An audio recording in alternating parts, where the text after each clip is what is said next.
अस्सलाम वालेकुम। ये एक हमारे पास टेकपोज इन्वेंट्री मैनेजमेंट सिस्टम है, जिसके ज़रिए आप अपने प्रोडक्ट्स को अपने स्टोर को इजीली मैनेज कर सकते हैं।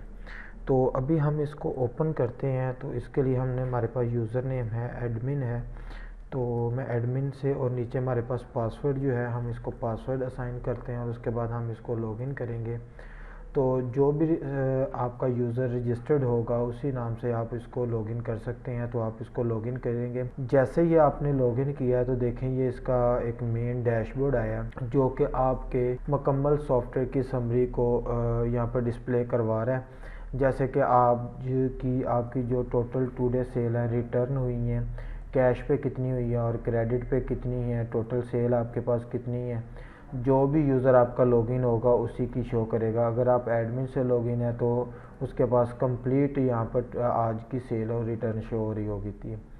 इसी तरह ही हमारे पास आपके स्टॉक का स्टेटस बता रहा होता है कि इस वक्त आपके पास टोटल कितनी प्रोडक्ट्स हैं और इस वक्त आपके पास जो लॉस स्टॉक में जा रही हैं जिनको आपने दोबारा से परचेज़ करना है, वो हमारे पास यहाँ पर वो बता रहा है कि एक प्रोडक्ट आपके पास लॉस स्टॉक में है। इसी तरह ही परचेज़ एंड रिटर्न आ जाती है कि आज के दिन के अंदर आपने कैश पे और क्रेडिट पे कितनी कितनी परचेज़ की है और उसके अलावा रिटर्न कितना किया है, वो भी यहाँ पर आपको शो करवा देगा। इसी तरह ही आज की ट्रांजैक्शंस हैं कि आपने पेमेंट्स की हैं सप्लायर्स को या किसी कंपनी को सप्लाई पेमेंट्स की हैं, या आपने किसी से भी किसी कस्टमर से पेमेंट रिसीव की हुई है, वो यहाँ पर सारी चीज़ें डिस्प्ले करवा देगा। इसी तरह ही नीचे हमारे पास सप्लायर्स आ जाते हैं कि टोटल सप्लायर्स जो आपके साथ वर्किंग कर रहे हैं उनका टोटल पेएबल अमाउंट कितनी है आज के दिन तक। इसी तरह ही रिसीवेबल अमाउंट आ जाती है कि आज के दिन तक आपके पास रिसीवेबल अमाउंट कितनी है जो कि आपने कस्टमर से लेनी है। इसी तरह ही आपके पास यहाँ पर एक ग्राफ शो हो रहा है जो monthly cell and purchase graph है, जिसमें अभी देखें कि मैंने कुछ एंट्रीज़ की हैं तो वो यहाँ पर डिस्प्ले करवा रहा है कि आपके पास परचेज़ कितनी है और उसके अलावा आपके पास सेल कितनी है। वो सारी तो यहाँ पर वो आपकी सेल और परचेज़ दोनों चीज़ें ही यहाँ पर डिस्प्ले करेगा। ये मंथ वाइज आपको सारी चीज़ डिस्प्ले करवा रहा है कि आपके पास जनवरी में कितनी है, फरवरी में कितनी, मार्च, अप्रैल, मई, ऑन सो ऑनवर्ड जिस मंथ में भी आप चल रहे हैं वो सारी आपको ग्राफ की सूरत में डिस्प्ले करवा देगा कि आपकी सेल कितनी थी इस मंथ की और परचेज़ कितनी थी। इसी तरह ही टॉप 10 कैटेगरीज़ जो थी आपके पास कॉस्मेटिक्स है, ग्रोसरी है, या एक्स्ट्रा मुख्तलिफ आपके पास कैटेगरीज़ हैं और किस कैटेगरी पे कितनी सेल हो रही है और किस लिहाज से वो तमाम के तमाम परसेंटेज यहाँ पर डिस्प्ले करवा देगा। तो अभी हम देखते हैं कि इस सॉफ्टवेयर के अंदर आप प्रोडक्ट्स भी ऐड कर सकते हैं या आपने इन्वेंट्री ऐड करनी है, इसी तरह ही आप सेल कर सकते हैं। तो अभी देखें यहाँ पर वो मैं बता देता हूँ, जैसे कि लॉस स्टॉक की वो बात कर रहा था तो लॉस स्टॉक ही देखते हैं। तो यहाँ पर हमारे पास ऊपर ही ऑप्शन आ रही, मैं लॉस स्टॉक पे क्लिक करता हूँ तो देखो ये वाले प्रोडक्ट जो है इसका स्टॉक हमारे पास 4 क्वांटिटीज़ रह गई हैं। तो लिहाजा ये हमारे पास अभी स्टॉक इसका लो हो गया, क्योंकि जब हमने प्रोडक्ट को ऐड किया था वहाँ पर आपने दिया था कि ये जब हमारे पास 5 क्वांटिटी से नीचे चली जाएंगी तो तभी हमारे पास लॉस स्टॉक में शो हो जाएगी। इसी तरह अगर हमने प्रोडक्ट को ऐड करना है तो मैं ऐड प्रोडक्ट के ऊपर क्लिक करता हूँ तो देखें आपके पास ये एक फॉर्म आ गया। इस फॉर्म के अंदर आपके पास लाइन आइटम बेस आपकी एंट्री हो जाती है। जैसे आपने शूज़ एंड गारमेंट्स के हवाले से करना है तो आपके पास उसी लिहाज से ही फील्ड्स डिस्प्ले हो जाएंगी। अगर आप यहाँ पर जनरल स्टोर के हवाले से करना चाह रहे हैं तो उसके लिहाज से आपके पास फील्ड डिस्प्ले हो जाएंगी। अगर आप कॉस्मेटिक्स को लेते हैं या डिफरेंट आपके पास हैं, इसी लिहाज से आपके पास यहाँ पर फील्ड डिस्प्ले हो जाती हैं। तो मैं सपोज़ करें यहाँ पर जनरल स्टोर को ही क्लिक करता हूँ तो हमारे पास वो कह रहा है यहाँ पे प्रोडक्ट को ऐड हमने इनरोल करना है। तो उसके लिए प्रोडक्ट का आप बारकोड जनरेट करते हैं। अगर तो आपकी प्रोडक्ट का ऑलरेडी बारकोड मौजूद है तो वो यहाँ पर आप इंटर कर देंगे, अदरवाइज़ आपने बारकोड जनरेट करके यहाँ पर लगाना है, या फिर आप जो भी बारकोड यहाँ पर लिखेंगे उसी लिहाज से आप बाद में बारकोड को जनरेट करके प्रोडक्ट के ऊपर चस्पा कर सकते हैं। तो प्रोडक्ट का नेम दे सकते हैं, लाइक मैं यहाँ पर एक एंट्री कर ही देता हूँ। लाइक मैं यहाँ पर कह देता हूँ जी मेरे पास एक प्रोडक्ट है, उसका बारकोड कुछ भी है। उसके बाद प्रोडक्ट का नेम है, मैं प्रोडक्ट का नेम कुछ भी ले लेता हूँ। मैं यहाँ पर कह देता हूँ जी मेरे पास आ रहा है जी नेस्ले नेस फ्रूटा हमारे पास 200 ml का है, इसलिए नेस्ले नेस्फ्रूटा 200 ml का हमने एक एंट्री कर रहे हैं। उसका प्रोडक्ट कोड ये था और उसको स्टॉक है। अभी अगर आपके पास कोई ओपनिंग स्टॉक है यहाँ पर इंटर कर देंगे। अगर आप बिल्कुल न्यू प्रोडक्ट है तो यहाँ पर इंटर करने की ज़रूरत नहीं है। इसी तरह ही आप कैटेगरीज़ हैं, जैसे ये बेवरेज ही आ रही है, अगर आप ऐड करना चाह रहे हैं जस्ट सिंपल यहाँ पर नाम लिखेंगे और उसको सेव कर देंगे तो आपके पास वो कैटेगरी ऐड हो जाएगी। जैसे मैं कह देता हूँ जी मेरे पास हॉट बेवरेज है, मैं यहाँ पर हॉट बेवरेज के नाम से सेव कर देता हूँ, तो देखें यहाँ पर हमारे पास कैटेगरीज वो ऐड हो गई। लेकिन ये हमारे पास बेवरेज थी, हॉट बेवरेज नहीं है, तो लिहाजा यहाँ पर बेवरेज पे क्लिक करते हैं। इसी तरह ही ब्रांड्स आ जाता है, हमारे पास नेस्ले का ब्रांड है, ऑलरेडी हमने इंटर किया हुआ। अगर आप ऐड करना चाह रहे हैं यहाँ पे क्लिक करेंगे कि किस कैटेगरी का, और बेवरेज के अंदर हमारे पास आ रहा है। इसी तरह ही हॉट बेवरेज के अंदर है, आपने ब्रांड्स इंटर किया है, किस सप्लायर से आप ले रहे हैं, आप सप्लायर को इंटर कर लेंगे यहाँ पर। अगर आप किसी नया सप्लायर ऐड करना चाह रहे हैं यहाँ पर वो सारा न्यू सप्लायर्स ऐड कर सकते हैं। इसी तरह लॉ स्टॉक इंडिकेशन है, कहाँ पर जाके आपको ये लॉ स्टॉक इंडिकेशन दे, आप यहाँ पर भी इसकी इंडिकेशन लेना चाह रही हैं तो उतना उसी लिहाज से आप लॉ स्टॉक इंडिकेशन दे देंगे। इसी तरह कॉस्ट प्राइस कितनी है, मैं कह देता हूँ जी ये मुझे 25 रुपीज़ में पड़ा है। आप अगर तो इसके ऊपर कोई परसेंटेज के साथ अपना मार्कअप रखना चाह रहे हैं, मैं कहता हूँ जी 20% मार्कअप है, तो उसी लिहाज से ये सेल आ जाएगी। अगर आप यहाँ पर कहते हैं नहीं जी हमने जो ऊपर प्रिंटेड प्राइस है या किसी भी तरह आपने सेल करना, मैं कहता हूँ 28 रुपीज़ का हम सेल करना चाह रहे हैं, उसी तरह ही कर सकते हैं।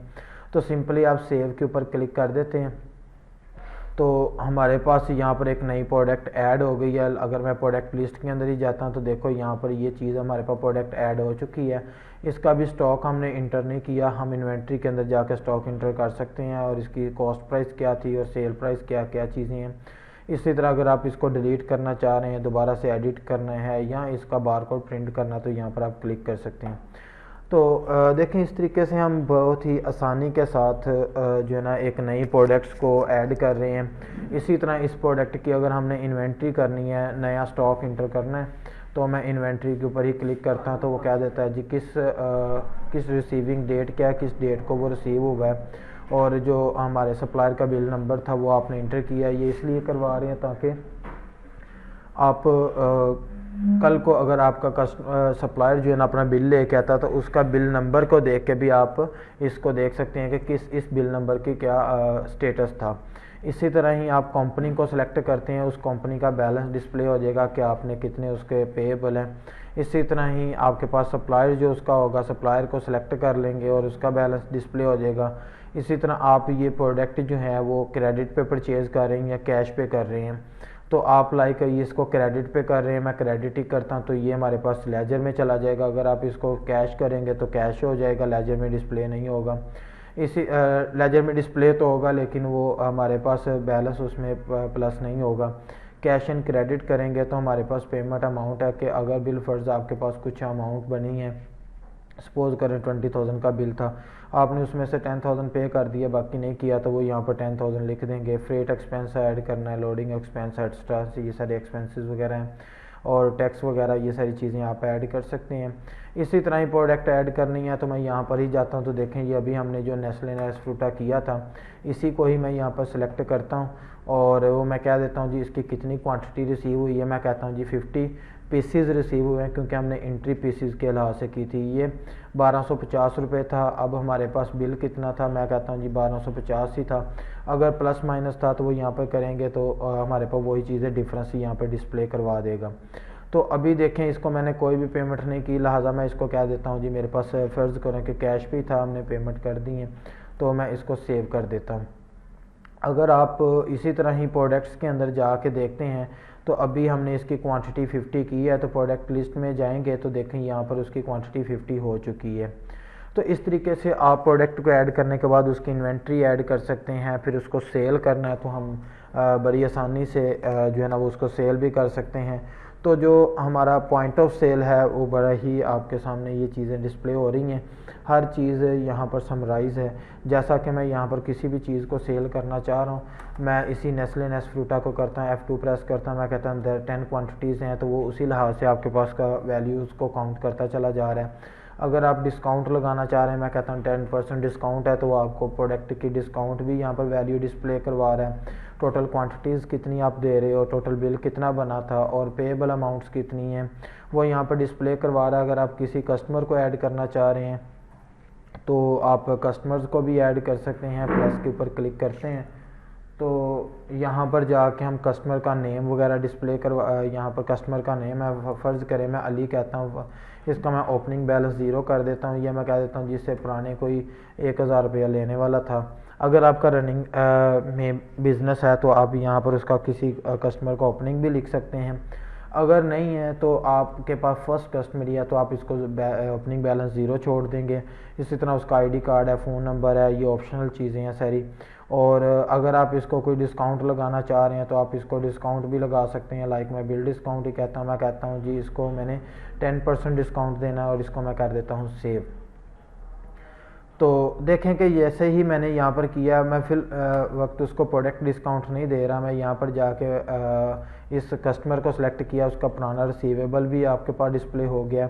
और अगर मैं यहाँ करता हूँ तो देखें मेरे पास ऑटोमेटिकली उसने 10% यहाँ पर ऐड कर दिया, उसका पेएबल काउंटिंग कर लिया। अगर मैं कैश करता हूँ, यहाँ पे कैश पे क्लिक करते हैं तो अब देखें ये एक आपके पास पॉपअप अपीयर हुआ है, कैश कर सकते हैं, क्रेडिट है, cash and credit, credit card के थ्रू आप पेमेंट्स कर सकते हैं।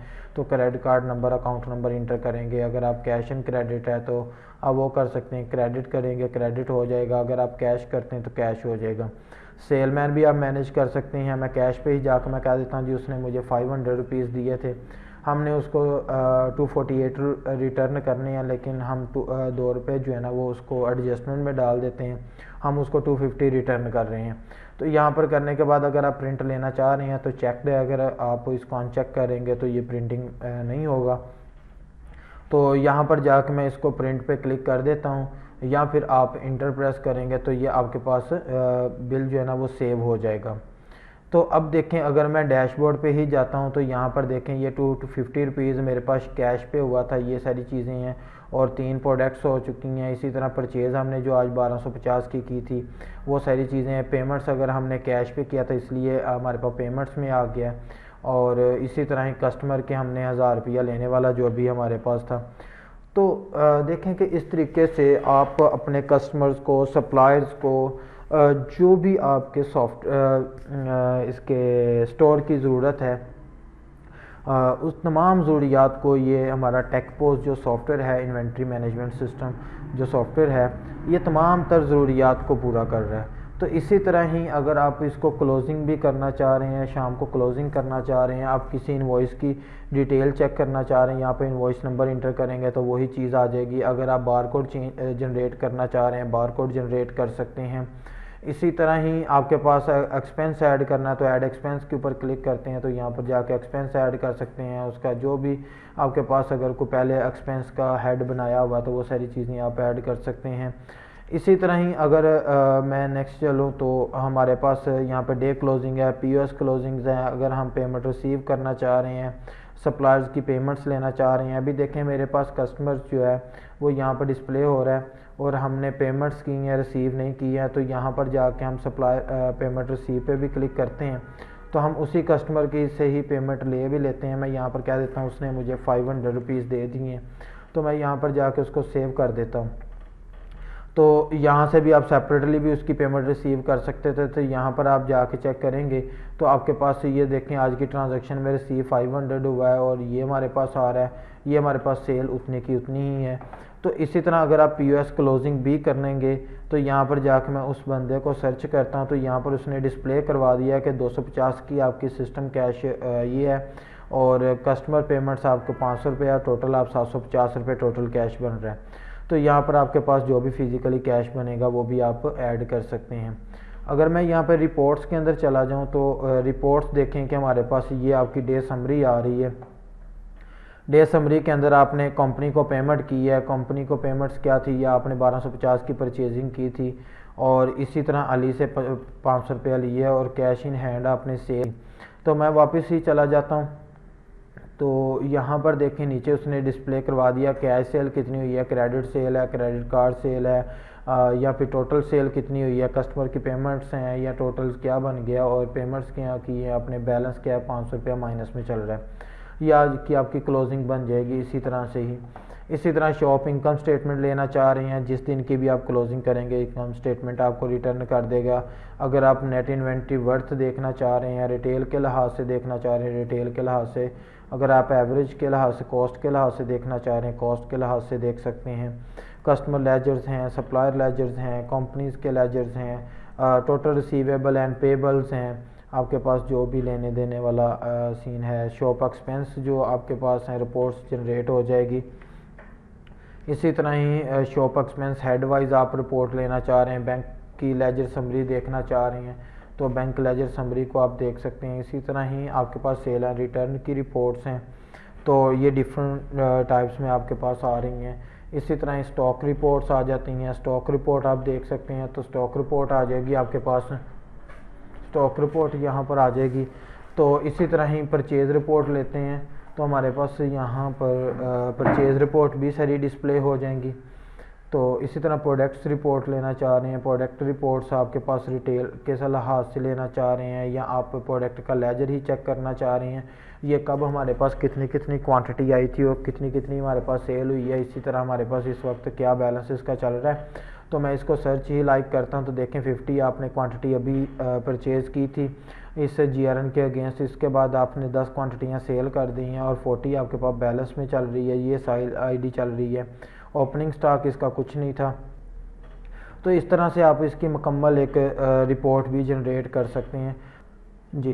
अगर आपका इसके अलावा अगर आपका कोई क्वेश्चंस है तो वो आप हमारे नीचे जो नंबर्स हमने दिया हुआ है इसके ऊपर भी, या फिर हमारी वेबसाइट के ऊपर भी आप आ सकते हैं। तो वेबसाइट के ऊपर आके हमारे पास डेमो के लिए आप देख सकते हैं। अगर आप इसका ऑनलाइन डेमो लेना चाह रहे हैं तो वो भी हम आपके साथ शेयर कर सकते हैं, और इसको सारी मुकम्मल डिटेल अगर आप जब आप हमारे से सॉफ्टवेयर लेंगे इसकी मुकम्मल आपको ट्रेनिंग दी जाएगी, और ट्रेनिंग के अलावा आपको एक मुकम्मल यूज़र गाइड्स और उसके अलावा वीडियो जो है ना वो आपको प्रोवाइड की जाएंगी, ताकि आपको किसी किस्म की भी जो है ना वो प्रॉब्लम को फेस ना करना पड़े।